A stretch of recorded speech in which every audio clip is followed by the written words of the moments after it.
Imagina por un momento haber caminado entre tinieblas tan densas que ni la luz más intensa podía atravesarlas. Imagina haber hecho pactos de sangre, haber visto con tus propios ojos sacrificios humanos, haber servido en altares donde los gritos de los condenados eran el eco de cada ritual. Ese era mi mundo. Yo era conocido como 7 rayos, uno de los 12 apóstoles de Satanás, marcado en mi cuerpo con señales infernales, consagrado desde joven al reino de la oscuridad. Vivía rodeado de brujos, hechiceros y sacerdotes satánicos de distintas naciones. Había viajado por lugares donde el mal se respira, donde los espíritus demoníacos tienen nombre, rostro y poder. En esos templos ocultos aprendí a invocar tormentas, a enfermar personas con solo desearlo, a destruir iglesias desde dentro, disfrazado de creyente. Miles de veces pronuncié palabras que abrieron portales al infierno, y miles de veces escuché la voz de aquel que me tenía encadenado diciéndome: eres mío, 7 rayos, no podrás escapar. Pero una noche, cuando todo parecía perdido, algo sobrenatural ocurrió. En medio de una iglesia pequeña, mientras intentaba destruirla, una voz que no era de este mundo me habló con autoridad. No temas, yo soy el Señor tu Dios, y hoy es el día de tu salvación. En ese instante, el poder de Cristo descendió sobre mí y todo el infierno tembló. Los demonios gritaban mi nombre, pero Jesús lo borró del registro del infierno y lo escribió en el libro de la vida. Quédate hasta el final de este video, porque lo que estás a punto de escuchar no es una historia inventada ni un relato de terror, sino un testimonio real de cómo un ex satanista, marcado por el enemigo, fue rescatado por el poder del Hijo de Dios. Verás cómo la sangre de Cristo rompió los pactos más oscuros, cómo un hombre que servía al diablo fue levantado para servir a Cristo, y cómo el mismo infierno tuvo que reconocer que Jesús sigue siendo el Rey de Reyes y Señor de Señores. Mi nombre es Javier Vázquez, soy natural de Chiclayo, Perú, y hoy puedo decir con certeza que estoy vivo solo por la misericordia y el poder de Dios. Vengo a contarles mi testimonio, no como una historia ajena, sino como alguien que caminó por los senderos más oscuros del satanismo y fue rescatado por la mano poderosa de Cristo Jesús. Lo que hoy relato no lo aprendí en un libro ni me lo contaron. Lo viví en carne propia, lo sufrí, lo lloré y lo sobreviví gracias a su gracia. Desde muy niño mi vida estuvo marcada por la violencia, el rechazo y el miedo. Nací en una familia donde las discusiones eran el pan de cada día y donde el amor casi no existía. Recuerdo a mi padre como un hombre de carácter fuerte, de palabras duras y manos pesadas. Cuando él llegaba a casa, el ambiente cambiaba. El silencio se apoderaba de todos. Mis hermanos se escondían. Mi madre bajaba la mirada y yo solo esperaba no ser el motivo de su enojo. Vivía con un temor constante, con ese miedo que se siente en el estómago y que te hace desear desaparecer. A veces escuchaba a mis padres pelear por dinero o por cosas sin importancia, pero lo que más me dolía era ver a mi madre llorar. Era una mujer trabajadora, pero sin fuerzas para defenderse. Yo, con apenas 5 años, sentía una rabia que no entendía. Había noches en las que me acostaba deseando que al despertar todo fuera distinto, que mi padre cambiara, que dejara de gritar, que mi madre sonriera otra vez. Pero cada amanecer era igual o peor.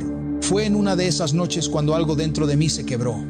Recuerdo perfectamente aquella escena.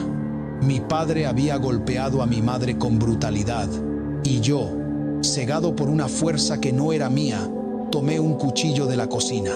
No sabía lo que hacía. Era un niño, pero una voz dentro de mí me decía: hazlo, elimínalo, termina con esto. Esa voz era fría, insistente, como si me hablara al oído. No sabía entonces que era la influencia de espíritus demoníacos que desde pequeño me habían rodeado buscando destruirme. Esa noche no logré hacerlo. Mis manos temblaban, mi corazón latía tan fuerte que sentía que iba a estallar. Corrí fuera de la casa y no volví. Eran cerca de las 12 de la noche cuando escapé, descalzo, con el cuerpo lleno de miedo y los ojos bañados en lágrimas. Recuerdo el aire helado golpeando mi cara, el suelo áspero bajo mis pies y el sonido de los perros ladrando a lo lejos. Corrí sin rumbo, solo quería alejarme de todo. Llegué hasta la plaza de armas de Chiclayo, donde se levanta la catedral. Me quedé frente a sus puertas, mirando aquella iglesia iluminada. No sabía qué era orar, pero por dentro sentía que debía quedarme ahí. Esa noche me dormí acurrucado en los escalones de piedra, con el estómago vacío y el cuerpo tiritando de frío. Nadie me preguntó quién era ni qué hacía allí. Cuando amaneció, el sol me despertó y vi pasar gente bien vestida que entraba a misa, mientras yo seguía en la misma posición, sucio, con el rostro cubierto de polvo. Con los días, empecé a juntarme con los lustrabotas, hombres que vivían de limpiar zapatos y que dormían en las veredas de la plaza. Ellos me adoptaron como uno más. Me daban restos de pan, un poco de agua, a veces una frazada vieja, pero también me enseñaron a sobrevivir de maneras equivocadas. Me enseñaron a robar, a mentir, a hacer cualquier cosa por conseguir comida. Me enviaban a arrancar los aretes a las mujeres que pasaban por la calle. Si lograba traer algo, me daban un plátano o un trozo de pan duro. A los pocos meses ya conocía los callejones donde se vendía alcohol y droga. Me enseñaron a beber ron barato, al que ellos llamaban yonque. A veces me lo daban mezclado con gaseosa para que no me ardiera tanto, pero el efecto era el mismo. Me mareaba, me adormecía, me hacía olvidar el hambre. Con el tiempo también me pasaron marihuana y pasta básica de cocaína. Yo no sabía lo que era una adicción, solo sabía que cada vez que inhalaba o bebía, el frío y el dolor se iban por un rato. Tenía 5 años. Y mi mundo era la calle. Dormía en basureros, entre cajas de cartón, a veces en huacas abandonadas. Me envolvía con trapos sucios para no morir de frío. Había noches en las que me despertaba sobresaltado porque las ratas corrían cerca de mi rostro buscando los restos de comida que yo escondía. A veces me cubría la cabeza con periódicos viejos para no verlas. El olor a orina, a desperdicio y a humo era mi cobija. Cada día era una lucha.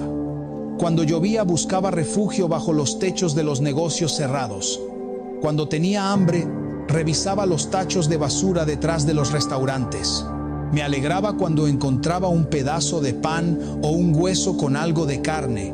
Recuerdo una vez en que hallé medio plato de arroz con lentejas entre desperdicios. Lo comí con las manos temblorosas, llorando, porque en ese momento sentí que era un banquete. Los días se confundían con las noches. No sabía qué era un cumpleaños, ni una Navidad, ni un abrazo. Veía a los niños pasar con sus padres, vestidos limpios, con juguetes en la mano, y me escondía para que no me vieran. En Año Nuevo, mientras todos celebraban con fuegos artificiales, yo me acurrucaba en un rincón de la plaza, con las manos sobre los oídos, porque el sonido me asustaba. A veces levantaba la mirada hacia el cielo, veía las luces y me preguntaba si allá arriba habría alguien mirándome. Si hay un Dios, pensaba, ¿por qué me dejó solo? No lo entendía.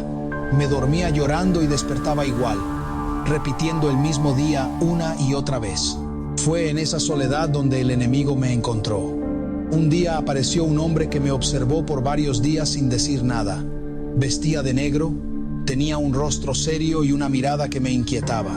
Se acercó y me ofreció comida caliente. Me llevó a una casa grande fuera de la ciudad. Yo, ingenuo, creí que había encontrado ayuda, pero lo que encontré fue el principio de un infierno más profundo. Tenía apenas 5 años cuando el hambre se convirtió en mi única compañía. Recuerdo con claridad cómo me agachaba frente a los basureros buscando restos de comida. A veces hallaba arroz agrio, carne podrida o pan con moho. El olor era insoportable, pero el hambre era más fuerte que el asco. Mis manos pequeñas temblaban mientras llevaba esos trozos a la boca. tratando de ignorar el sabor ácido y el ardor que me dejaba en el estómago. Esa era mi vida a tan corta edad, comer desperdicios para sobrevivir.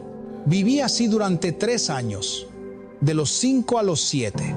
Fui un niño vagabundo, un alma sin rumbo en las calles de Chiclayo. Dormía donde podía, entre cartones o debajo de algún toldo abandonado, escuchando el murmullo lejano de los autos y el ladrido de los perros. A veces, cuando la lluvia caía, me acurrucaba bajo los techos de los comercios cerrados, esperando que el amanecer trajera algo de calor. A los 7 años ya conocía cada rincón de la ciudad. Solía sentarme frente a una tienda enorme, una que todos en Chiclayo conocían, la casa predilecta en la avenida Juan Cuglievan con María Izaga. Allí pasaba horas enteras, sentado en la vereda, con la mano extendida pidiendo pan. Algunos transeúntes me daban un pedazo, otros me ignoraban, y muchos me escupían o me empujaban con desprecio. Aprendí a soportar los insultos, los golpes y las miradas de asco. Los días 31 de diciembre eran los peores. Desde mi rincón veía cómo la gente llenaba esa tienda. Salían con bolsas, cajas envueltas, juguetes y botellas. Al llegar la medianoche, escuchaba los gritos: ¡Feliz Año Nuevo! Y el sonido de los fuegos artificiales reventando en el cielo. Veía a los niños abrazar a sus padres, saltar de alegría, mostrar sus regalos con orgullo. «Mira, papá me regaló un robot», gritaban algunos. «Mi mamá me dio una muñeca», decían las niñas. Y mientras todos reían, yo me quedaba ahí, solo, mirando desde la acera, con los ojos húmedos y el corazón apretado. En esas noches, cuando todo era fiesta, yo lloraba en silencio. Deseaba tener a mi madre, a mi padre, una familia con quien contar hasta 3 para decir feliz año.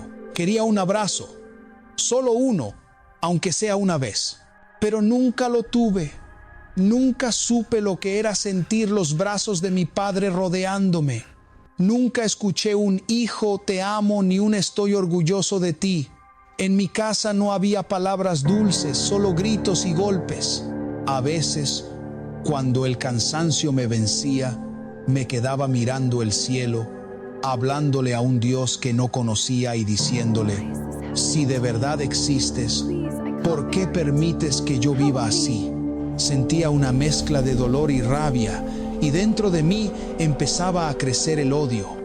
Odiaba a mi padre, odiaba la pobreza, odiaba mi vida, y poco a poco también comencé a odiar a Dios. Recuerdo que a los 7 años intenté quitarme la vida 3 veces. La primera fue con veneno mezclado en gaseosa. Lo bebí pensando que todo terminaría rápido, pero desperté en el hospital Las Mercedes de Chiclayo. No entendía por qué seguía vivo. Los médicos me preguntaron si tenía familia y mentí.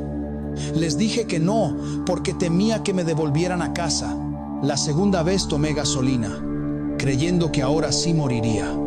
El ardor fue insoportable, pero tampoco funcionó. Mi cuerpo resistía, aunque mi corazón ya estaba cansado. La tercera vez decidí ir a Pimentel, una playa conocida por su muelle largo. Era de noche cuando llegué. Llevaba puesta una bermuda vieja, rota, y el aire del mar golpeaba mi rostro con fuerza. Caminé hasta el final del muelle. Recogí 2 piedras grandes y las guardé en mis bolsillos. Me paré al borde, mirando el agua oscura moverse con furia. Escuchaba el rugido del mar mezclado con el eco de mis propios pensamientos. Nadie me ama, nadie me necesita, no valgo nada, no quiero vivir más. Sentí el viento frío en la piel, cerré los ojos y salté. El golpe del agua fue brutal. Traté de hundirme, pero las olas me empujaban hacia arriba. Intentaba sumergirme de nuevo, pero algo me sacaba. Era como si una fuerza invisible no me dejara morir. Luché, pataleé, me cansé y finalmente, exhausto, las olas me arrastraron de vuelta a la orilla. Salí tosiendo, empapado, confundido. No entendía por qué la muerte no me quería. Caminé de regreso a la ciudad con el cuerpo temblando. la ropa pegada al cuerpo y el corazón vacío. Llegué a una zona oscura, cerca de la avenida Balta y la avenida Garcilaso de la Vega, donde hoy está el lugar llamado Las Musas, pero que en aquel tiempo era solo campo y una sequía llena de tierra. Eran cerca de las 3 de la mañana. Me senté en una vereda, con la mirada perdida, y empecé a hablar solo. Dije, he escuchado que hay gente que le vende su alma al diablo. ¿Cómo quisiera que se me aparezca? Le daría mi vida, mi cuerpo, todo, con tal de que me quite de esta miseria.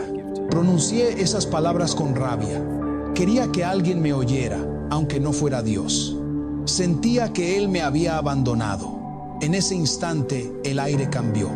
El silencio se hizo pesado, como si la noche contuviera la respiración. De repente, apareció un hombre vestido completamente de negro. No sé de dónde salió. Caminó hacia mí lentamente y con una voz grave dijo, Javier, nosotros hemos oído lo que tú has pedido. Me quedé helado. Nadie sabía mi nombre, nadie. Él lo dijo como si me conociera de toda la vida. Sabemos que no tienes dónde vivir, continuó, que no tienes a nadie. Yo he sido enviado para ayudarte. Metió la mano en su abrigo y sacó un fajo de billetes.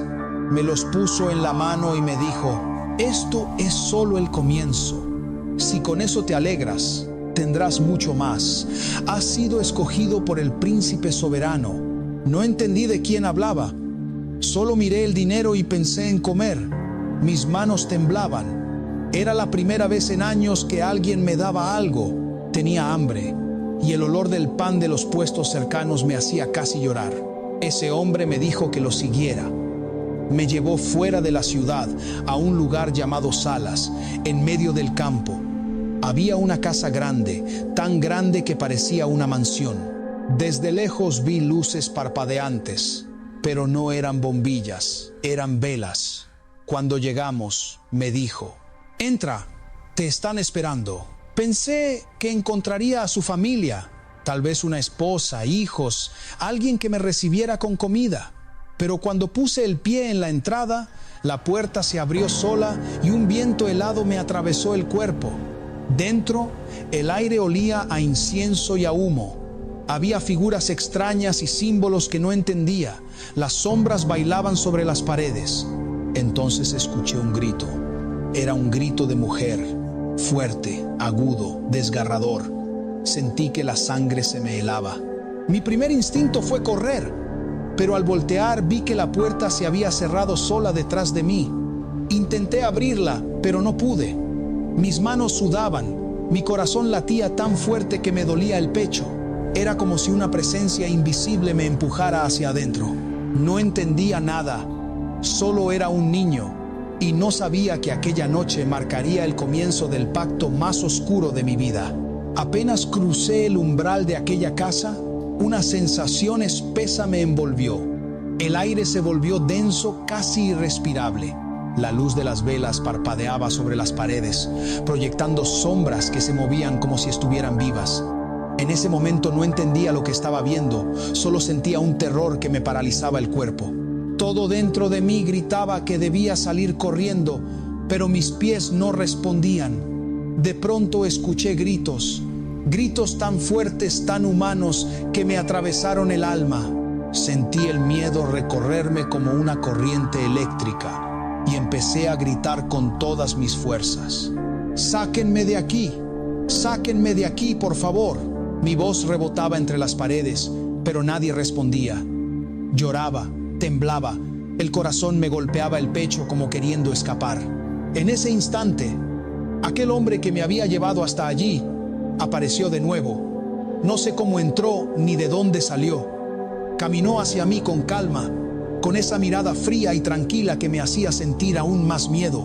Me dijo con voz firme, no tengas miedo, nadie te va a hacer daño. Tú has sido escogido por el príncipe soberano. Cuando escuché esas palabras, me estremecí. Era la segunda vez que ese nombre salía de su boca. No sabía quién era ese príncipe, pero algo en mí se encogía al oírlo. Sentí que aquellas palabras tenían poder, un poder oscuro que me envolvía. A partir de ese momento, Ya no me dejaron salir. Fui reclutado. Los días siguientes fueron el inicio de un encierro que cambió mi vida. Me dijeron que iba a ser formado, que debía aprender el conocimiento del otro mundo. No entendía del todo lo que significaba, pero obedecía. Me instruyeron en 7 etapas a las que llamaban las 7 clases de magia, desde la llamada magia blanca hasta la magia negra, la más temida de todas. Cada nivel era más difícil, más cruel, más espiritual. En la primera etapa me enseñaron a concentrar la mente, a controlar animales, a mover objetos sin tocarlos, a observar sin ser visto. Pasábamos horas encerrados, practicando frente a símbolos extraños dibujados en el suelo. Si me equivocaba, recibía castigo. Decían que todo error debilitaba la conexión con el maestro del poder. Luego me enseñaron a leer los signos de la naturaleza, a hablarle a las plantas, a usar los oráculos, a memorizar conjuros escritos en lenguas antiguas. Yo no entendía qué decía, pero cuando las pronunciaba, algo se movía. Sentía un escalofrío recorrerme el cuerpo y todo a mi alrededor cambiaba. A cada paso, algo dentro de mí se endurecía. Ya no tenía miedo, ya no lloraba. Era como si mi corazón se hubiera apagado. En las etapas más avanzadas nos llevaban a cementerios, donde decían que debíamos vencer el temor a la muerte. Me hacían permanecer horas allí, en medio de las tumbas, sin luz, solo con una vela encendida. A veces me cubrían con tierra, dejándome inmóvil entre los restos. Decían que así debía aprender a convivir con los espíritus. Ya no tenía miedo. Mi alma estaba tan contaminada que la oscuridad me resultaba normal. Finalmente llegué a la 7ª etapa, la llamada magia negra, la más poderosa. Allí ya no había retorno. En esa última fase vi cosas que nunca podré borrar de mi mente. Vi sacrificios, escuché oraciones dichas en lenguas imposibles, vi rostros que parecían humanos y no lo eran. Aquello no era un juego, era real. El mundo espiritual del mal me envolvía por completo. Fue en esa etapa cuando me presentaron oficialmente al hombre que dirigía todo, José Santos Vera, un brujo muy conocido en aquel tiempo en Salas. Él fue quien me tomó como discípulo directo. Me presentó a otros brujos, a sacerdotes satánicos, a mujeres que decían tener siglos de sabiduría. Cada uno tenía marcas en la piel, tatuajes con símbolos que no comprendía. Una noche hicieron una reunión especial. Dijeron que había llegado el momento de conocer al príncipe soberano. Prepararon todo con rituales y cánticos. En el centro de la sala dibujaron un pentagrama, una estrella de 5 puntas rodeada por un círculo. Las velas eran negras y el suelo estaba cubierto con símbolos y palabras escritas con una tinta espesa. Me colocaron en el centro del pentagrama. Me dijeron: cierra los ojos y no los abras hasta que se te indique. Maldice a Dios con todas tus fuerzas. En ese tiempo, mi corazón estaba lleno de odio hacia Dios. Sin dudarlo, empecé a maldecirlo, repitiendo palabras que ellos me ordenaban. Mientras lo hacía, las voces de los que estaban alrededor empezaron a cambiar. No hablaban en castellano. Eran lenguas extrañas, profundas, guturales. A medida que las pronunciaban, el ambiente se volvía más pesado. Una neblina espesa comenzó a llenar la habitación y la temperatura bajó tanto que podía ver mi propio aliento. Uno de ellos me advirtió: no abras los ojos o morirás. Yo obedecí, temblando. Las voces aumentaron y de pronto escuché un rugido, un sonido profundo que no provenía de ningún ser humano. Todo vibraba, el suelo parecía moverse. Entonces oí una orden: ábrelos. Cuando abrí los ojos, ya no estaba en esa casa. Me encontré en un lugar desconocido, con una laguna inmensa frente a mí. El aire era helado, el agua parecía moverse sola. Pregunté dónde estábamos y me dijeron: estás en las Guaringas de Huancabamba. No entendía cómo era posible. Salas y Huancabamba están separadas por largas horas de viaje y sin embargo, en cuestión de minutos estábamos allí. No había explicación lógica. Del resplandor surgió un gato negro, con ojos rojos que brillaban como fuego. Me miró fijamente y sentí que no podía moverme. Estaba hipnotizado. El gato comenzó a transformarse lentamente, su cuerpo se estiraba, sus huesos crujían. Frente a mí, el gato se convirtió en un lobo enorme, con una mirada que me atravesaba. Luego, aquella bestia cambió de nuevo, adoptando forma humana. Delante de mí estaba un hombre de piel blanca, ojos azules y una sonrisa dorada. No era una visión, era real. Me habló con una voz profunda, imponente. ¿Cuánto tiempo te he estado esperando? ¿Cuánto tiempo te he cuidado? Ahora te tengo en cuerpo presente. Yo no podía moverme ni respirar. Entonces me dijo, yo soy Satanás.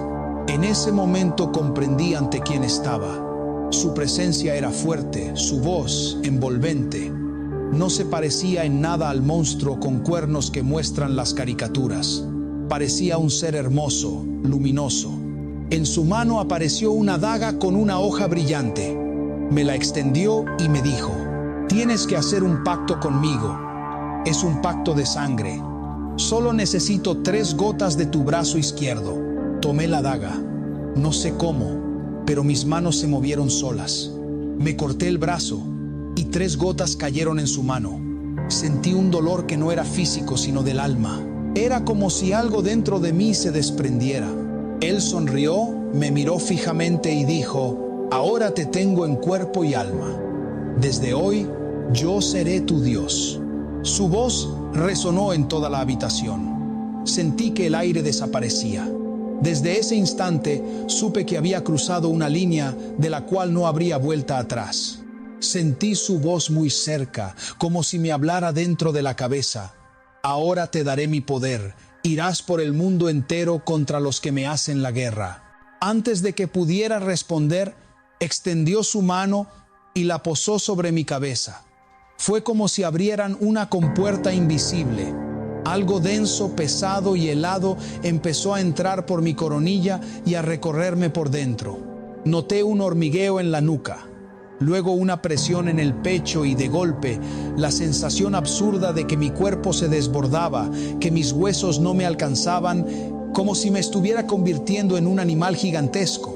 Miré mis manos para asegurarme de que seguían siendo mías. Se veían normales, pero por dentro todo era otra cosa, un impulso extraño, salvaje, tirando de mí desde adentro. No podía apartar la vista de su rostro. Estaba hipnotizado. Retiró la mano y dijo, ahora tienes mi poder. No me dejó pensar. Añadió, te pondré 40 de mis peores demonios dentro y sobre tu cabeza 40 de mis príncipes. Y de inmediato, como un desfile oscuro, sentí entradas sucesivas, una tras otra, cada una con un peso distinto. Uno se asentó en mi estómago como plomo, otro se enroscó en mi espalda, otro subió y golpeó detrás de mis ojos, otro se acomodó en mis brazos. Al mismo tiempo sobre mí, alrededor de mi cabeza, percibí presencias colgando, flotando como antorchas negras. Comenzaron a presentarse por nombre, uno tras otro, y él me señalaba, mira, este es Changó, ese, Sarabanda, aquel, Exú, nombres que yo no conocía, pero que se me clavaban con nitidez. Me dijo que irían conmigo por todas partes, que los usaría como ejército personal para traerle almas, porque según sus palabras le quedaba poco tiempo. Amado hermano y hermana, si mientras escuchas este testimonio sientes que estás pasando por una batalla espiritual, si hay opresión en tu hogar, enfermedad en tu cuerpo, angustia en tu mente o ataduras que no puedes romper, quiero invitarte a que no te quedes callado. Escribe en los comentarios tu situación, pon el nombre de esa persona por la que quieres interceder, porque estaremos orando uno a uno por ustedes. No importa cuán oscura parezca tu noche, ni cuán fuerte sea el ataque del enemigo, Jesucristo tiene poder para liberarte. Y así como me sacó del infierno mismo, también puede rescatarte a ti y a tu familia.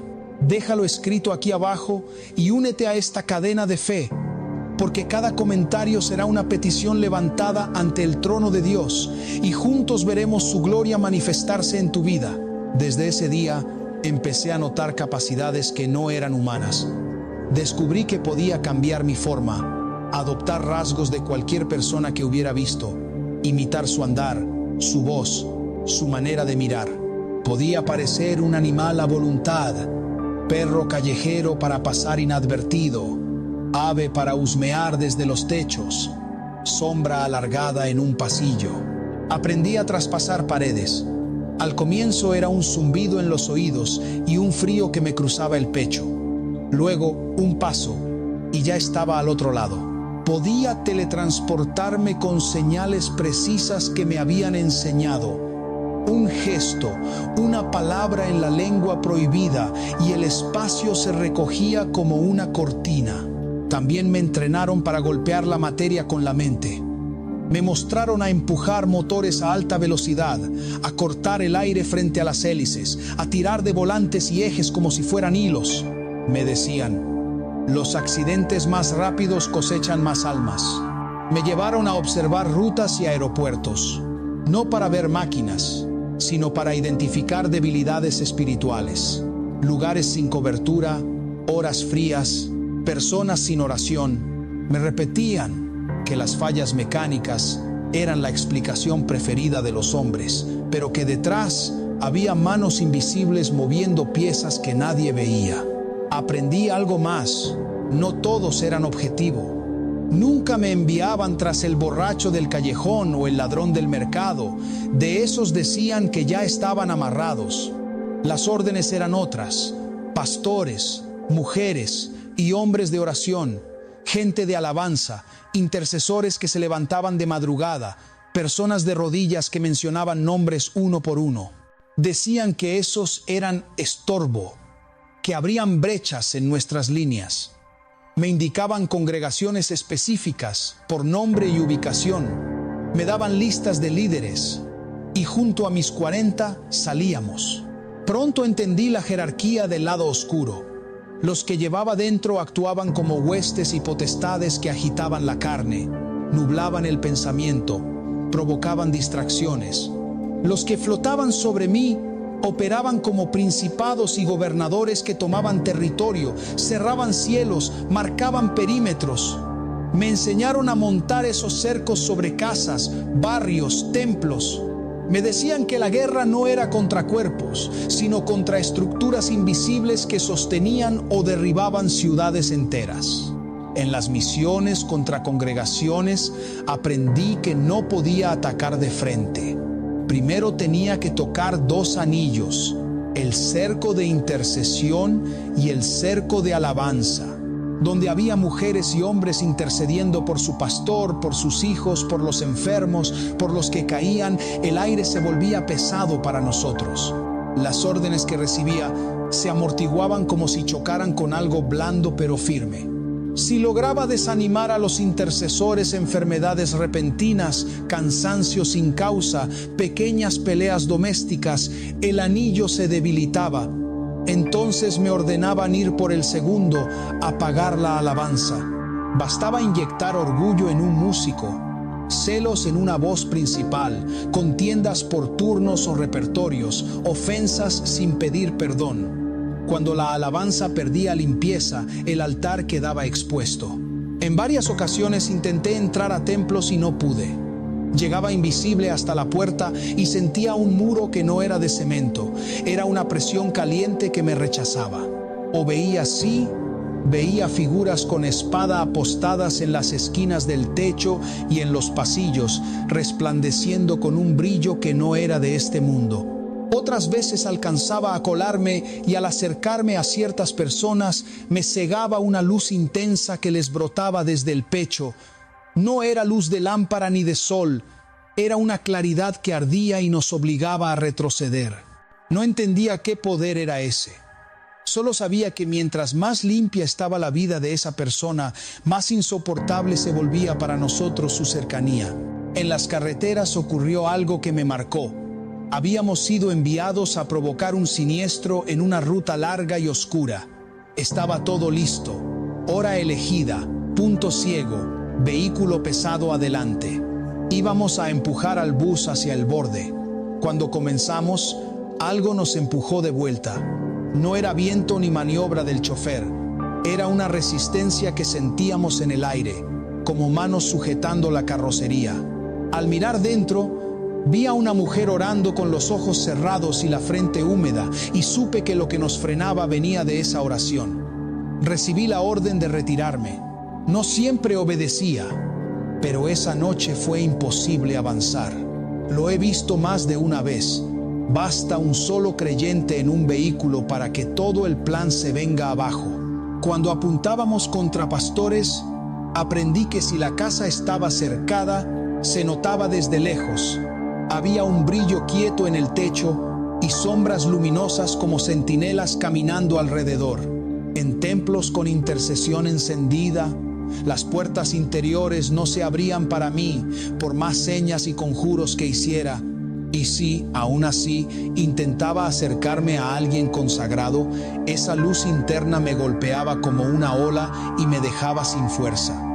Entonces apelábamos a otros métodos: sembrar desaliento, reducir de 10 horas de oración a 3, de 3 a 1, de 1 a murmullos. Bastaba un escozor en el orgullo, una palabra áspera dicha a destiempo, un cansancio que nadie sabía explicar. Si esa llama bajaba, el asedio se volvía más fácil. Supe también que donde había clamor constante, cualquier intento por romper terminaba en contraataque. A veces me enviaban con una orden directa: sácalo del camino. Pero llegaba y encontraba a gente velando, voces suaves, sílabas que no entendía, unida a cantos que subían como si el techo no existiera. En esos momentos, mis 40 se agitaban dentro de mí, inquietos. Los de arriba rugían, y yo sentía un tirón en el pecho que me obligaba a retirarme. Así se fue delineando mi trabajo en ese lado. Perseguir rodillas dobladas, apagar voces que cantaban con limpieza, quebrar manos que sostenían a sus líderes, empujar vehículos cargados de gente distraída, cerrar puertas de templos donde ya nadie velaba. Y, cuando encontraba resistencia, sabía que no era la madera ni el cemento lo que me detenía, sino algo vivo que no podía nombrar entonces. Por eso, cada vez que un ataque fallaba, redoblaban sobre mí las órdenes para buscar fisuras, enfriar horarios de oración, introducir pequeños enojos, minar la constancia, distraer con ocupaciones urgentes, sembrar el pensamiento de que nadie me ve, nadie ora conmigo, para que esa luz que tanto me hería se atenuara desde adentro. Me entrenaron para buscar grietas. Me repetían que la luz dentro de un creyente, esa luz que yo no veía con los ojos, pero que en el ámbito espiritual ardía, podía apagarse si lograba empujar emociones y pequeñas torceduras. Enojo sin resolver, cansancio que se vuelve excusa, distracciones que se comen los horarios de oración. Desde afuera parecía nada, por dentro yo sentía cuando esa claridad se hacía tenue y el ambiente se me ponía favorable. Aprendí a provocar sobresaltos en la noche, sombras en las paredes, ruidos breves en la cocina, pasos sobre el techo, todo con un solo propósito: sembrar miedo. Si el miedo ocupaba el pecho, esa luz disminuía y mis 40 podían acercarse con más soltura. No siempre funcionaba. Muchas veces, al intentar rodear a un creyente, percibía a la derecha una presencia firme, de vestiduras blancas, con espada encendida, que nos ahuyentaba con un solo ademán. Yo conocía esa frase, la había escuchado 1000 veces, y no podía evitar que me golpeara por dentro. El ángel de Jehová acampa alrededor de los que le temen y los defiende. Cuando esa cercanía estaba activa, cualquier embate se me volvía inútil, mis órdenes se desarmaban en el aire como humo frío. Mi trabajo entonces consistía en instalar el miedo donde hubiera valor. Bastaba que alguien murmurara: acompáñame, está oscuro, esa clase de frases para tener de dónde tirar. Si lograba que un corazón se agolpara y la piel se erizara, podía entrar con susurros: mejor no ores hoy, estás cansado, nadie te ve. Cuando ese diálogo interno prendía, el resto de maniobras se facilitaba. Pero si, en lugar de correr, esa persona abría la boca y pronunciaba el nombre que no podíamos resistir, si declaraba que la sangre tenía poder, yo tenía que replegar a los míos y retirarme en desorden. No importaba que hubiera llegado con ventaja, se anulaba. También me asignaban templos específicos. No eran todos. Seleccionaban los que olían a ayuno, oración, alabanza limpia y santidad práctica. Hacia esas casas me enviaban disfrazado. No podía sostener una Biblia común en las manos. Me quemaba como hierro candente. Llevaba un libro trucado que parecía Biblia y lo sujetaba con telas o herramientas para que mi piel no tocara directamente las páginas. Con eso y un semblante manso, cruzaba puertas. Buscaba sentarme en bancas delanteras. Desde ahí mis ojos podían leer estados internos. Sentía quién estaba abierto, quién cargaba resentimientos, quién estaba en paz. Mis demonios me pasaban informes en oleadas, nombres, heridas, grietas, debilidades. No siempre me dejaban entrar. En algunas congregaciones, al poner el pie en el umbral, me topaba con discernimiento. No era un detector de metales ni un ojo humano entrenado, era otra cosa. Hombres y mujeres se me plantaban en la entrada y reprendían antes de que yo dijera una palabra. La sola mención del nombre me sacaba como si me empujaran por el pecho. En otras alcanzaba a pasar, pero al avanzar por el pasillo me topaba con miradas que me veían, aunque yo creyera estar oculto. Sus bocas no decían mucho, pero su espíritu bramaba como viento caliente. Y mis 40 se inquietaban, queriendo salir corriendo. Cuando lograba hacerme miembro de algún grupo, sí, hasta eso hacía, apuntaba directo a los altares. Me interesaban los instrumentos. Yo sabía contaminar un teclado o un micrófono si el músico que lo tomaría después no había orado. Bastaba tocarlo con mis manos cargadas y dejar colgado a uno de los míos en las teclas. Al rato, venía alguien con dedos talentosos, pero con el corazón sin cuentas claras, y al apoyar las manos, la transferencia se producía. En pocas semanas aparecían los síntomas: orgullo en forma de pecho inflado, celos por turnos, canciones elegidas para lucirse más que para ministrar, conversaciones ásperas en los ensayos, ayunos que se postergaban para la próxima. Si el cerco de alabanza se corroía, el cerco general perdía tensión. Para derribar una congregación, primero iba por el anillo de intercesión. Encontraba a las personas que se levantaban temprano, las reconocía por el aroma de madrugada en el espíritu, y les cargaba el día de pequeñas molestias, filas más largas, dolor físico leve, mensajes ásperos en el teléfono, asuntos urgentes que no podían esperar. Un par de jornadas así y ya no hacían su hora completa. Luego 20 minutos, luego susurros. Cuando esos vigilantes empezaban a faltar, la casa se sentía distinto, el aire se volvía ligero para mí. Entonces atacaba el anillo de alabanza. Un comentario mal entendido entre voces, una queja sobre el volumen, un desacuerdo por la tonalidad, el impulso de ser vistos. Con eso bastaba. Si ambos anillos quedaban debilitados, el pastor o la persona que sostuviera autoridad se me volvía alcanzable. En más de una ocasión, intentando rodear a un pastor, vi su casa cercada por presencias que caminaban en el techo y se apostaban en las 4 esquinas del patio. No eran sombras, eran centinelas. Y dentro, sobre su pecho, la misma luz que me había herido otras veces, encendida y constante, como si cada latido la avivara. Allí no podía entrar. Volvía entonces a empujar en la periferia, una discusión doméstica, un cansancio prolongado, un no hoy a la oración nocturna. Si esa llama baja un punto, mi margen aumenta uno. Recuerdo escenas en casas donde con solo rasgar una cortina y mover una frazada lograba sobresaltos. A veces bastaba silbar el nombre de alguien en voz mínima, casi pensamiento, para que el pánico hiciera el resto. Yo necesitaba huida. Si la persona huía, ya tenía por dónde entrar después. Pero si en medio del erizamiento se plantaba, si decía en voz clara lo que me rompe, la maniobra colapsaba y tenía que salir. Esa fue la regla que enfrenté 1000 veces. Si al miedo lo respondían con autoridad, mi avance se detenía en seco. En los ensayos de música me era útil el desorden invisible. Llegar tarde, no pedir perdón, tocar con manos agitadas por problemas no resueltos, subir al altar con discusiones todavía en la lengua. Desde mi lado eso era ideal, porque cuando alguien venía directo al instrumento sin antes humillarse, sin limpiar el corazón, yo podía dejarles peso en las muñecas o zumbidos en los oídos.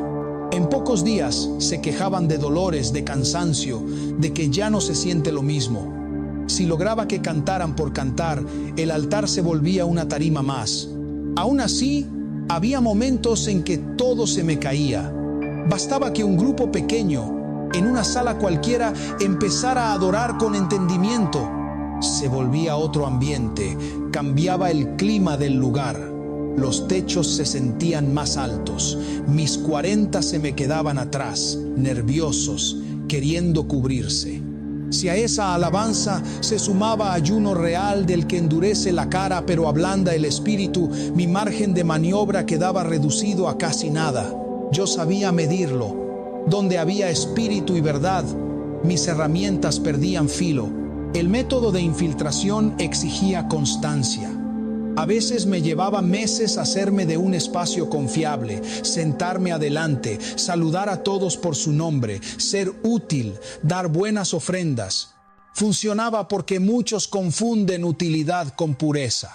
Cuando por fin subía al altar, mis 40 se asentaban como aves sobre vigas, atentos a mi señal.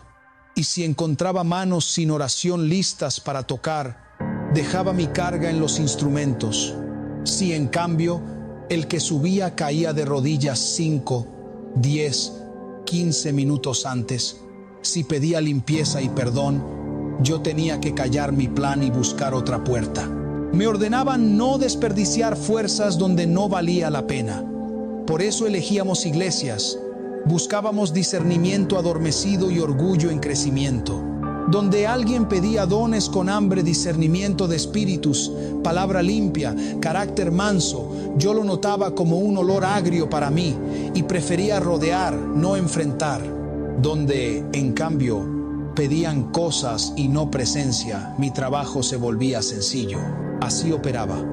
Miedo por la noche, distraer a intercesores, ensuciar instrumentos si encontraba manos apuradas, murmullos entre voces, orgullo en la plataforma, cansancio en la sala, y con eso empujar hacia silencio, ahí donde antes había fuego. Donde no me dejaban avanzar era porque algo o alguien acampaba alrededor y esa luz interna no se apagaba por más intentos que hiciéramos desde afuera. Me volví experto en detectar cuando un cantante o un músico comenzaba a inflarse por dentro. Al inicio los veía sumisos, atentos a su pastor, con un amén suave en los labios.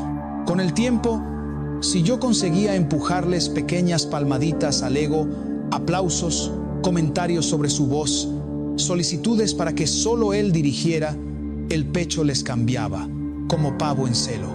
La mirada se elevaba medio centímetro, el paso se volvía pesado, la risa corta y desdeñosa. En ese punto yo no necesitaba empujarlos al licor. Bastaba instalarles la idea de que solo ellos podían cantar, solo ellos tocaban con unción. Con esa semilla de orgullo, mis 40 se acomodaban alrededor del altar y trabajaban con ventaja. Si alguien se les acercaba a aprender, yo susurraba adentro: no pierdas tiempo, que aprenda mirando. Y el orgullo hacía su trabajo con más eficacia que cualquier trago. También supe aprovechar nepotismos.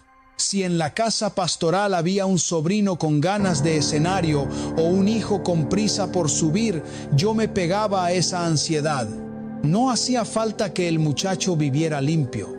Si lograba que se justificara, Dios mira el corazón, no el proceso. Al poco tiempo estaba arriba, aunque su conducta chirriara con la palabra. Desde allí, bastaba que tocara una vez el micrófono sin cuentas claras para que yo dejara peso en la atmósfera. Con 2 o 3 domingos así, la iglesia entera sentía que algo no sonaba igual, pero no ubicaba por qué. En las casas encontraba puertas mejor que en los templos. No importaba cuán recta fuera la conducta en el auditorio. Si yo hallaba objetos que me daban derecho a amuletos, piezas decorativas con carga, talismanes de viaje, figuras traídas por moda, pósteres de artistas que yo conocía bien, ya tenía dónde asirme. Vi paredes con delfines y elefantes para la buena suerte, repisas con máscaras que habían sido consagradas, ceniceros que guardaban historias, revistas escondidas entre Biblias. Me bastaba con mover el aire alrededor de esos objetos para que el ambiente se apagara. Si, además, en esa casa se encendían películas de terror o novelas que yo sabía cargar, yo podía recorrer los pasillos como dueño. En ocasiones llegaba familia con costumbres de licor y el anfitrión decía, que tomen, total es su gusto, mientras yo me sentaba en la mesa y pedía asiento a mis 40. Adentro de la iglesia sostenía otra línea de trabajo. Yo había hecho ayunos por martes y viernes durante años para golpear congregaciones específicas. Esa disciplina existe en mi antiguo mundo. ¿Se acuerdan vigilias y abstinencias destinadas a quebrar horarios, desbalancear ritmos de oración, agotar ministros? Cuando esa presión se mantenía, yo buscaba colar música con mensajes ocultos. No necesitaba que fuera abiertamente oscura. Me bastaba con que hablara de uno mismo más que del trono, que elevara sensiblería por encima de obediencia, que hiciera bailar el cuerpo sin encender el espíritu. Con 3 semanas de lo mismo, la congregación aprendía a emocionarse sin rendirse. Desde mi lado, eso era una victoria. Me era útil, además, que algunos aprendieran a imitar lenguas. Yo reconocía el sonido hueco de la repetición memorizada. A mis demonios les encantaba porque distraía. Cuando escuchaba un murmullo prestado, yo apretaba el ambiente para que el que sí tenía lenguas verdaderas se callara por vergüenza o por confusión. Sí, en cambio, el que hablaba dejaba que el don viniera en su tiempo y se sujetaba al orden, a mí se me acababa el teatro. Fue así como identifiqué un patrón. Donde el don era genuino y gobernado, nos echaban con la sola orden.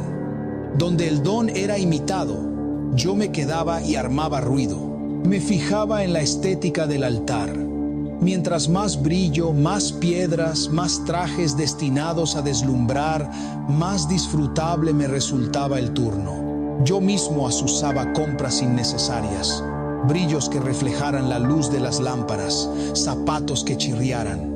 No necesitaba que el traje fuera pecado, me bastaba con que fuera disfraz. El orgullo hacía el resto.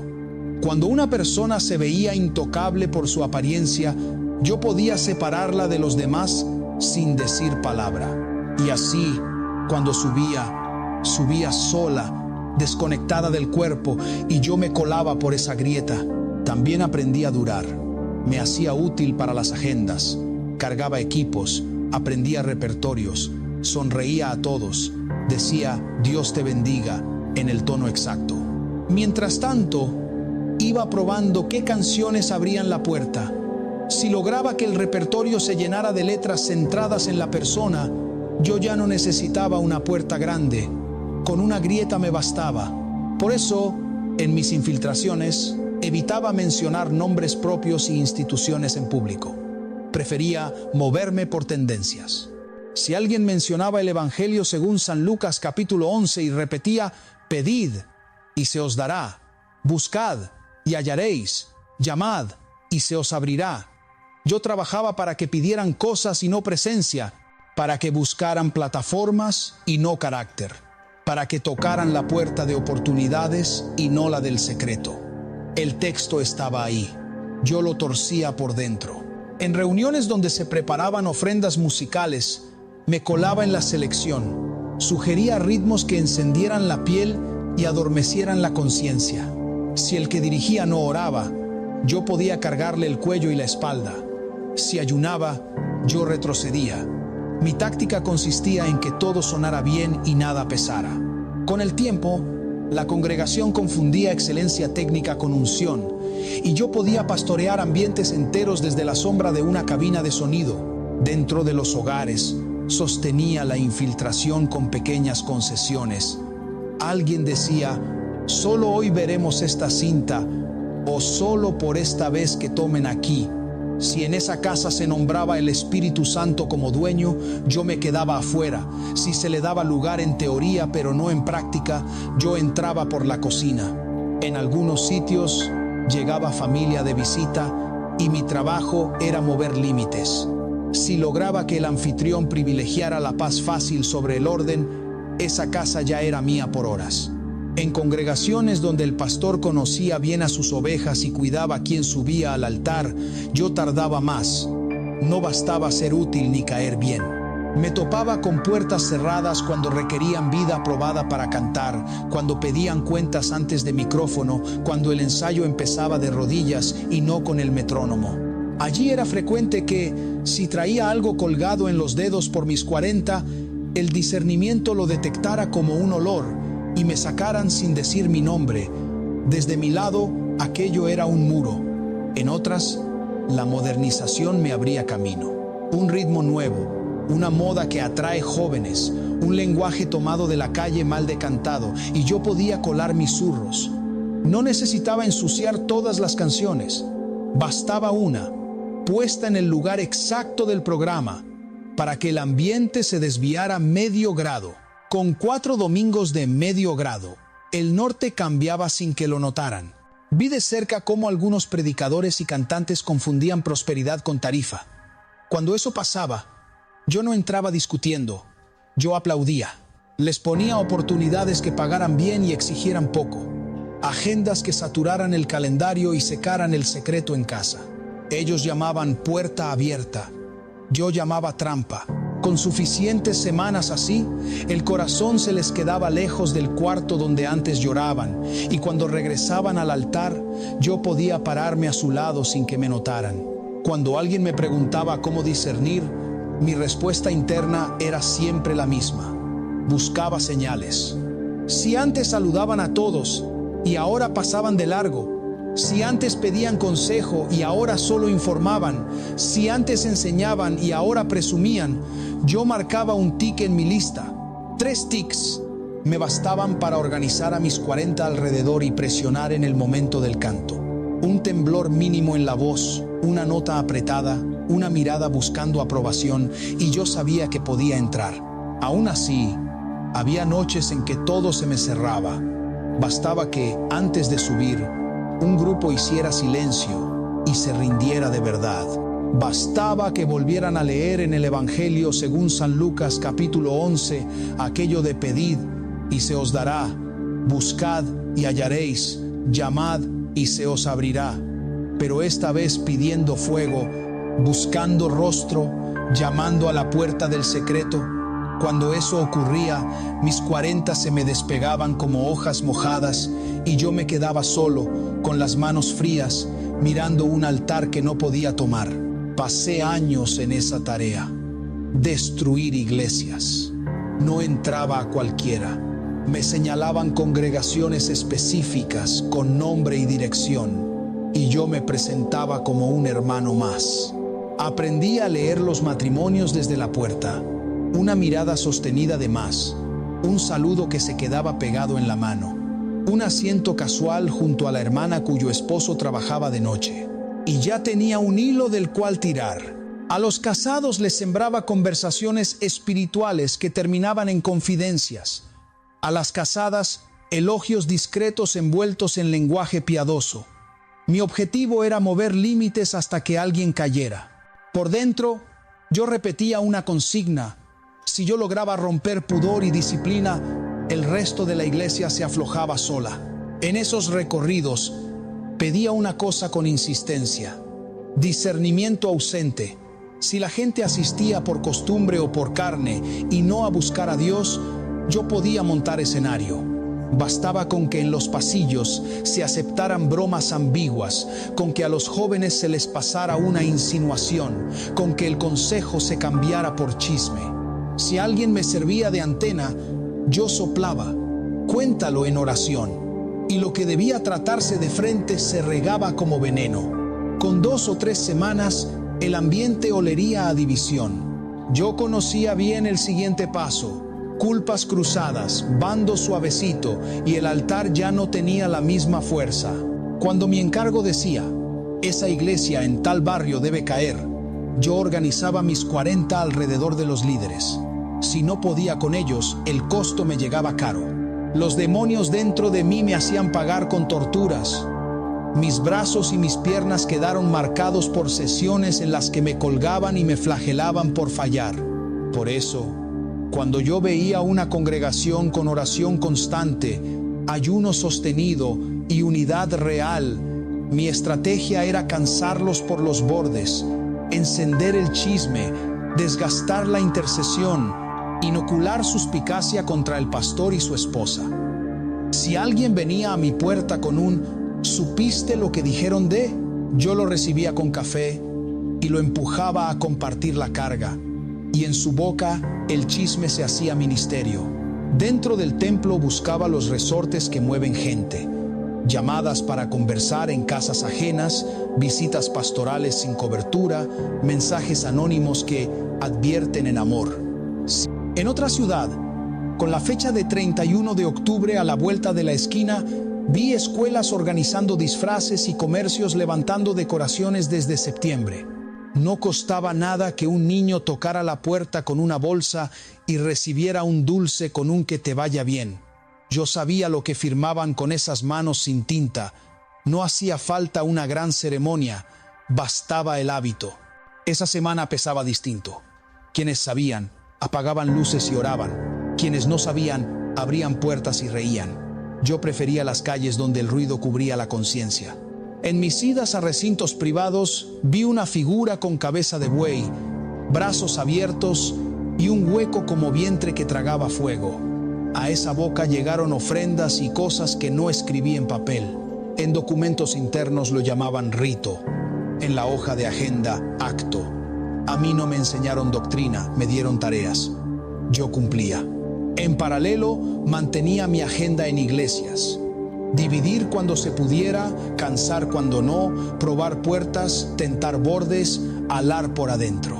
Donde las manos se unían sin los ojos mirarse mal, donde un zapato nuevo aparecía en lugar de un comentario, donde un abrazo olía a jornada y no a perfume, mi trabajo se hacía lento. Donde alguien se paraba al final del culto a sembrar preocupaciones que olían a juicio, yo extendía la noche un rato más. Yo estaba allí sentado, fingiendo atención, calculando cada respiración del pastor y el ritmo de los aplausos para meter mi orden mental a los muros de adobe. Sentía a mis principados colgados de las paredes como sombras con uñas, listos para empujar techos y abrir grietas. La hermana Elvira, delgada, cabello blanco perfectamente recogido, se inclinó hacia el pasillo y murmuró algo al oído del pastor. Alcancé a ver el gesto mínimo con el que él asintió, y sin mirar a nadie en particular, dijo con voz firme: «Pónganse de pie». El primer acorde de la alabanza me golpeó el pecho como un tambor invertido. Grande y maravillosas son tus obras, oh Señor Dios Todopoderoso. Justos y verdaderos son tus caminos. Las palmas de 15 personas llenaron el cuarto como si fueran 100. Mis sombras se arrugaron en las esquinas y se despegaron de la pared una por una, huyendo por fisuras invisibles. Intenté reforzar el cerco con otra oleada mental, y fue como lanzar ceniza contra un viento de montaña. Me quedé inmóvil, respirando corto, calculando el siguiente movimiento. Noté el olor a madera húmeda, a tierra fría, a tela lavada a mano. Cada detalle cotidiano me resultó insoportablemente nítido. El pastor no dramatizó nada. Levantó apenas la mano, pidió silencio y dijo: ahora oración. Su voz no subió de tono, no necesitó. Los 15 cerraron filas como si hubieran practicado toda la semana. Uno comenzó a orar por la puerta, otro por el techo, otro por los niños de la congregación.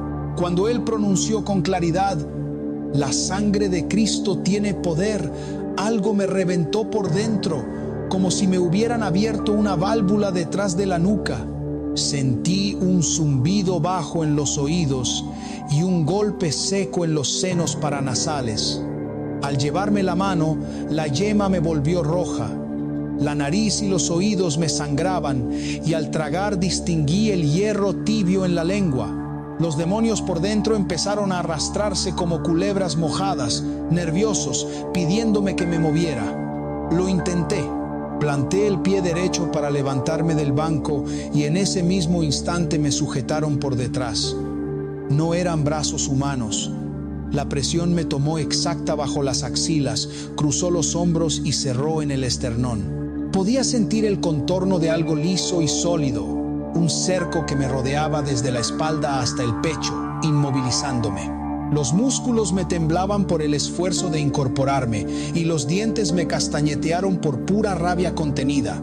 El pastor siguió orando sin subirse al púlpito, caminando despacio entre los bancos y cada vez que repetía: te reprendemos en el nombre de Jesús, mis 40 se me amontonaban en el diafragma buscando una salida que no encontraban. Miré hacia la puerta para calcular la distancia y escapar, pero al enfocar la vista vi lo imposible.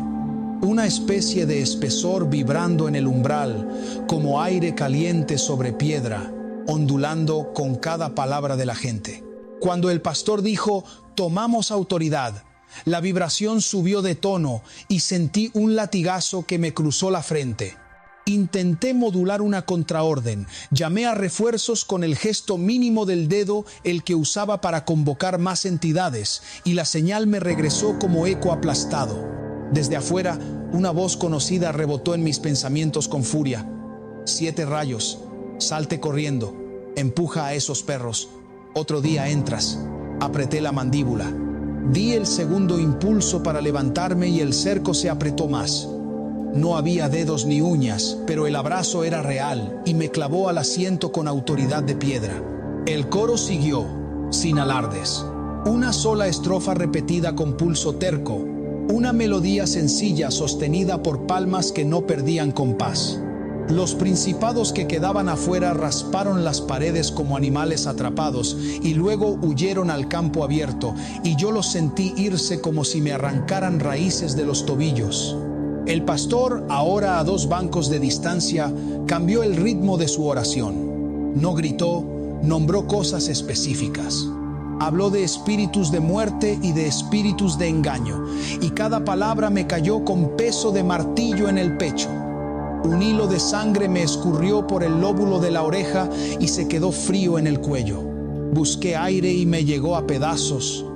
El cuarto parecía estrecharse por segundos y luego abrirse como si respirara. A cada contracción, mis demonios buscaban la garganta. A cada expansión, se replegaban comprimidos contra la columna. Intenté volverme invisible para recomponer ventaja, pero la anciana del fondo, la hermana Elvira, empezó a cantar algo por su cuenta, bajito, como si arrullara a un nieto invisible.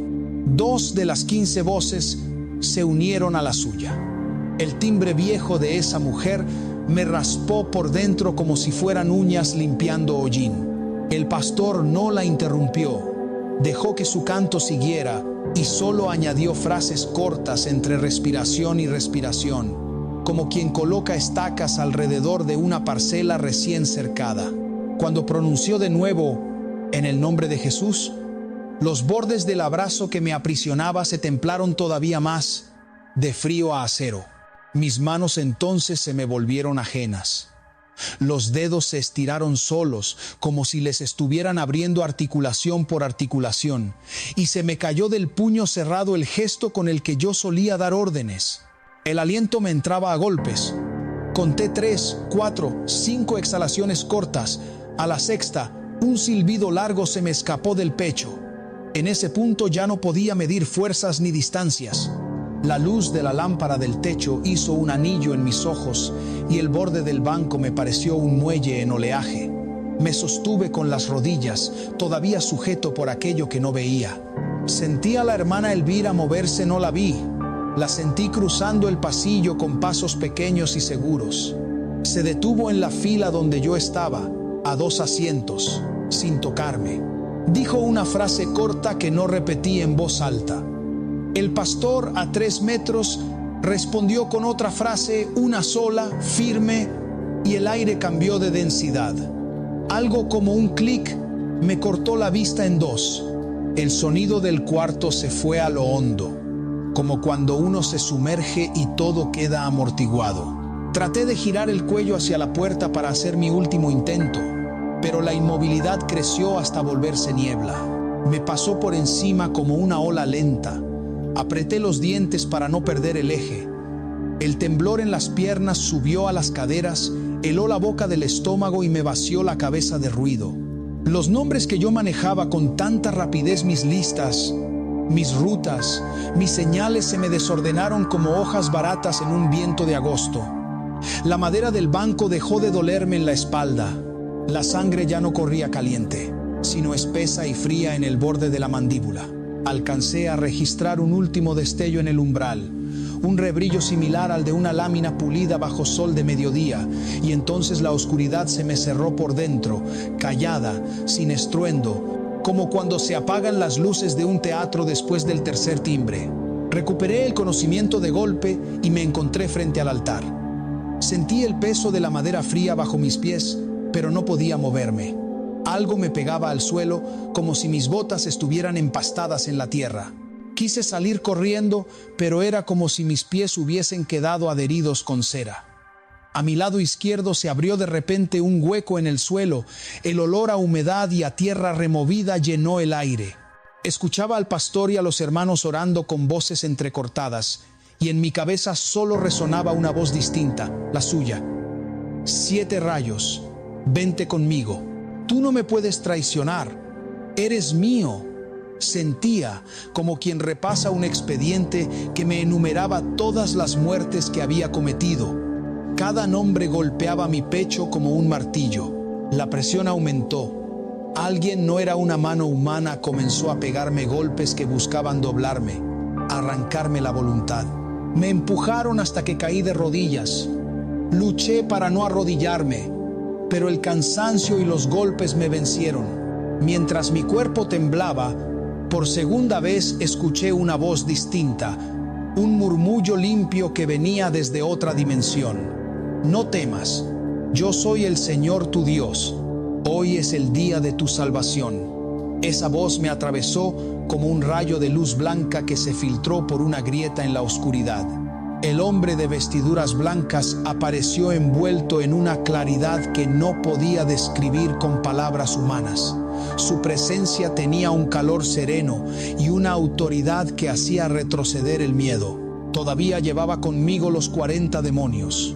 Cada uno me clavaba una presencia en el cuerpo. Sentía manos invisibles estrujando mis extremidades para forzarme a obedecer. Intenté resistir. Aullé internamente que aquella luz no era mía, que quería salir de allí. El pastor dejó de orar un instante y me miró con una convicción que cortó el aire. Me dijo que Dios le había revelado en oración que yo tenía un altar, que había 12 calaveras, libros satánicos, espadas. Su voz resonó en mí como un juicio y al mismo tiempo como una promesa. Tenemos que quemar todo eso para que seas libre. El impacto fue tan fuerte que por dentro sentí como la historia de mi vida se abría como una puerta que no podía cerrar. Fuimos a mi antiguo departamento en La Victoria, en Chiclayo. A la entrada, la brisa nocturna traía un olor a aceite y a humedad. Abrí la puerta y vi mis cosas. Libros de tapas negras, huesos barnizados, cráneos alineados con nombres escritos en tinta vieja. Recordé cómo cada uno de esos cráneos había sido un altar donde ofrecía sangre, cómo maldecía a la iglesia frente a ellos. El pastor y algunos hermanos cargaron un costal grande, esos sacos de arroz que pesan como culpas, y empezamos a sacar todo: libros, espadas oxidadas, sapos secos, cuerdas y cutículas de ritos. Yo tomé un libro con las manos temblorosas. El papel se sentía áspero, como si aún contuviera humo. Subimos a la azotea, alineamos las cosas y el pastor vertió combustible. En el primer soplo de la llama, algo en el aire cambió. El fuego no subió uniforme, se enroscó en una forma que parecía serpiente. Su lengua de calor dibujó la cara de un dragón, ojos de carbón, y una voz reclamó desde las llamas. Satanás habló directo al pastor y le amenazó: si no liberas a 7 rayos, mataré a tu esposa y a tus hijas. Vi al pastor mirar el fuego, sentir la amenaza como una mano sobre su cuello, pero su respuesta fue de fe firme. Alzó la mirada y con la voz temblorosa pero decidida, dijo que su familia y yo estábamos cubiertos con la sangre de Cristo. Pronunció el nombre de Jesús como quien abre una puerta segura, y la visión del dragón se disipó en humo. El combustible consumido dejó brasas y la sensación de que algo pesado se desvanecía. No estoy loco, es el poder de Dios. Su mirada quedó suspendida entre lo racional y lo inexplicable. Pocos meses después, la vida me volvió a poner en la prueba. Una enfermedad pulmonar me llevó a Lima y los médicos del hospital declararon mi caso grave. Llegaron a darme 3 días de vida. Pesaba huesos cubiertos por piel y la habitación de hospital olía a medicinas y miedo. La gente iba y venía con rostros largos. Mis parientes me miraban como quien contempla una estatua quebrada. Apenas podía hablar. Mis manos eran solo sombras. En lo más hondo de esa soledad tomé una decisión interior. Si Dios me daba otra oportunidad, cumpliría un compromiso con Él, aunque solo fuese predicar a una sola alma en la cima de un cerro. Esa promesa me sostuvo como una cuerda en el abismo. En la noche en que todo parecía terminar, volvió a entrar ese ser de vestiduras blancas. No era algo etéreo. Era una presencia que movió mi cuerpo con delicadeza y me dio 3 palmadas como quien despierta a un guerrero dormido. Tras ese gesto sentí que la fuerza volvía a mis manos. La saliva retornó a mi boca. Pude tragar y poco a poco llamar a mi madre. Cuando ella y mis hermanos me vieron, comenzaron a llorar. Mi madre me acercó la cara y dijo palabras que me llenaron los pulmones de aire. Al cabo de unas semanas, la recuperación fue visible. El color volvió a mi piel y la pérdida de cabello se detuvo. El tiempo de hospital se transformó en recuperación fuera de salas frías. Yo sentía que había sido tocado por una misericordia que no conocía fronteras humanas. Antes de volver a Lima, el Señor me susurró algo muy concreto. Ve y busca a aquel médico que te desahució. Dile que para mí no hay imposibles. Así lo hice. Regresé, caminé las calles, sentí el olor a gasolina y a pan recién hecho, la gente que pasa con prisa. Fui a buscar al profesional que me había dado 3 días y lo encontré donde los relojes marcan la rutina. Me planté frente a su escritorio con la sensación fría del pasado y le dije lo que había vivido, que había vuelto de la muerte y que lo que para ellos era imposible, para mí había sido posible. No añadí discursos ni grandes frases. Solo el testimonio crudo de una vida que había sido rota por satanismo y recompuesta por la gracia. Cuando regresé a Lima, mis hermanos me acompañaron hasta el Instituto Nacional de Enfermedades Neoplásicas. Era la primera vez que volvía después de haber sido desahuciado. El ambiente del hospital seguía igual. Olor a desinfectante, pasillos fríos, camillas cubiertas con sábanas blancas, y ese silencio que pesa como si las paredes supieran guardar los lamentos de quienes han pasado por ahí. Llevaba un chullo de lana en la cabeza, porque el cabello aún no me había crecido, pero caminaba con mis propios pies, sosteniéndome con firmeza. Cada paso que daba resonaba en el suelo como una victoria, como un recordatorio de que estaba vivo. Busqué el consultorio del doctor Francisco Soto, el mismo que tiempo atrás me había dicho que no tenía más de 3 días de vida.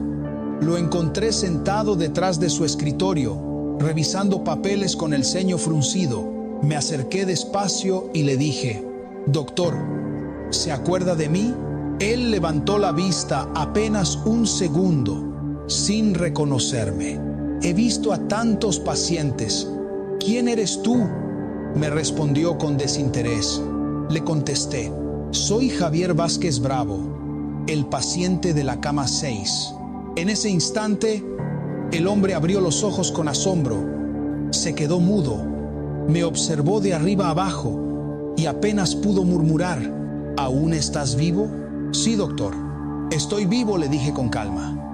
«Dios me sanó y me envió para decirle que lo que es imposible para ustedes, para Él todo es posible». El médico dejó caer la pluma. Se levantó de la silla como quien ve un fantasma y me rodeó despacio. Me pidió que me sentara, pero no pude. El gozo que me invadía no me dejaba quedarme quieto. De pronto, salió corriendo del consultorio, fue al pasillo y empezó a llamar a sus colegas. Volvió con 7 médicos más y varias enfermeras que habían estado presentes durante mi hospitalización. «Miren, miren esto», decía con la voz entrecortada. «Este hombre estaba muerto y ahora está aquí, caminando». Los demás me miraban incrédulos. Una enfermera se llevó la mano a la boca, otra dejó caer la bandeja que llevaba. Un médico me preguntó: «¿Qué hiciste? ¿A qué brujo fuiste? ¿Qué te dieron para curarte?». Yo solo respondí con serenidad: «No fui a ningún brujo. Soy cristiano y Dios me sanó. No he venido para que me atiendan, sino para testificarles que lo que es imposible para el hombre, para Dios es posible». El silencio se hizo pesado. Luego uno de los doctores se arrodilló. Detrás de él lo hicieron 2 más, y las 4 enfermeras siguieron su ejemplo. Ahí, en medio de ese hospital que olía a medicinas y tristeza, se arrodillaron todos, y las lágrimas empezaron a caer. Dios tenía un propósito también con ellos. Yo me quedé quieto, sin hablar, mientras veía cómo ese lugar donde me habían desahuciado se transformaba en un altar de adoración. Desde aquel día cumplo mi promesa. Donde Él me envía, allí voy, a las calles, a las plazas, a los cerros, a los valles, con micrófono o sin él, gritando que hay poder en el nombre de Jesús. Predico en campañas al aire libre, en montañas, en caseríos, en barrios humildes, en todo lugar donde alguien quiera escuchar. Dios me dio nuevos pulmones. Me dio una voz y una vida que antes no me pertenecían. Amados hermanos, antes de dar por terminado este video, quiero hacer una oración. Padre Celestial, Dios Todopoderoso, Señor de los cielos y de la tierra, hoy venimos delante de tu presencia con un corazón humillado y agradecido. Reconocemos que solo tú tienes el poder de cambiar lo imposible en posible, de transformar la oscuridad en luz, la enfermedad en sanidad, la ruina en victoria y la muerte en vida. Padre eterno, hoy nos presentamos ante ti recordando que tú eres el mismo Dios que levantó a los muertos, que abrió el mar, que cerró la boca de los leones y que dio libertad a los cautivos. No hay límite para tu poder, Señor. No hay enfermedad que tú no puedas sanar, ni cadena que tú no puedas romper.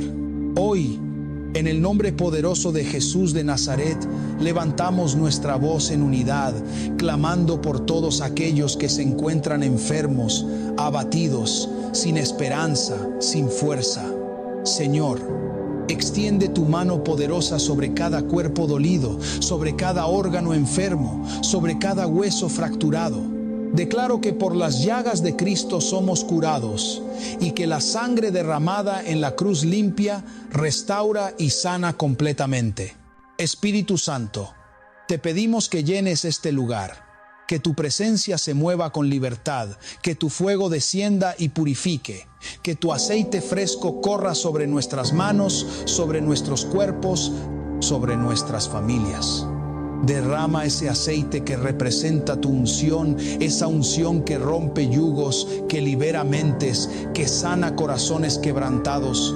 Señor, mira al que hoy clama con lágrimas, mira al que siente que ya no puede más, al que ha sido desahuciado por los médicos, al que ha escuchado que no hay esperanza. Te pedimos, en el nombre de Jesús, que tu palabra viva los visite, que tu voz los levante, que tu espíritu los llene de fuerza y que tu gloria los envuelva con poder. Dios Todopoderoso, reprendemos en el nombre de Jesús todo espíritu de enfermedad, todo cáncer, toda leucemia, toda dolencia del cuerpo y del alma.